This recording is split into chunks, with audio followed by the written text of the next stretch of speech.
Coucou tout le monde, je finis ma bouche, je suis en train de manger un petit carré de chocolat. Un chocolat au piment d'Espelette, j'avais jamais goûté, c'est un petit peu fort, mais c'est très très bon. Pourquoi je mange du chocolat? Eh bien, figurez-vous qu'aujourd'hui, je vous retrouve pour une nouvelle astuce. Une astuce pour les brûlures à la langue.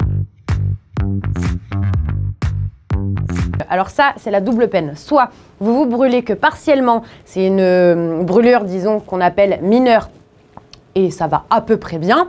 Ça part au bout de quelques minutes, voire une petite demi-heure. Soit c'est une vraie brûlure, donc majeure, où là, il faut consulter votre médecin parce que ça dure plusieurs jours. Donc moi, je vais vous donner un remède de grand-mère, une astuce spécialement pour vous dans l'atelier pour atténuer très vite ces brûlures à la langue. Donc je précise, ces brûlures qui sont mineures. Si c'est une brûlure majeure, il faudra absolument consulter votre médecin. Pour cette astuce, vous allez avoir besoin de 3 produits qui sont excellents. Du miel, on va manger pour faire passer cette brûlure, franchement c'est génial. Donc vous prenez le miel de votre choix, celui que vous avez dans le placard, du sucre si vous n'avez pas de miel, ou du chocolat si vous n'avez ni de sucre ni de miel. Donc c'est hyper facile, je vous explique.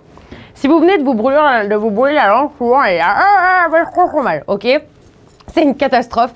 Il va falloir manger une cuillère de sucre. Donc vous prenez une petite cuillère, juste ça. Vous plaquez la cuillère de sucre sous le palais. Il faut que ça fonde. Ça fond. C'est bon pour ma graisse et mes calories, ça. Très important, si vous utilisez le sucre, on fait bien fondre au palais. Je vous explique pourquoi et pourquoi le sucre marche pour atténuer ces brûlures à la langue. C'est tout bête. En fait, le sucre, une fois qu'il va être collé à votre palais, ça va procurer de l'endorphine, donc l'hormone du plaisir, et donc ça va stimuler votre palais, et c'est grâce à ça que votre langue va se sentir mieux, et donc votre cerveau, il va penser à autre chose, il va se dire c'est hyper sympa, l'hormone du plaisir va se développer, et donc incognito, vous n'allez plus du tout avoir mal à la langue, et c'est pareil avec du chocolat. Si vous n'avez pas de sucre, vous mangez un petit peu de chocolat, ce sera pareil. En plus, on se fait plaisir finalement quand on se brûle la langue. Hop, un petit bout de chocolat, voilà, c'est génial, ça procure toujours l'hormone du plaisir, donc ça vous fera passer quoi qu'il arrive, la douleur, c'est super.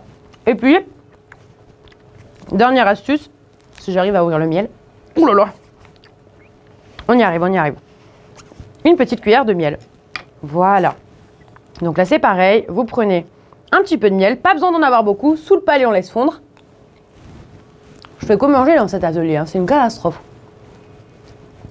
Voilà, on laisse bien fondre. Ce qui est super important pour ces 3 petites astuces que je viens de vous montrer, c'est de laisser fondre le sucre, le miel ou le chocolat. Et vous verrez que les brûlures partielles à votre langue vont passer comme un claquement de doigts. Et ça, c'est très chouette. Et c'est cette astuce. Et moi, je vous retrouve tout bientôt pour une toute nouvelle astuce. Il y aura un nouveau thème dans mon atelier. À bientôt.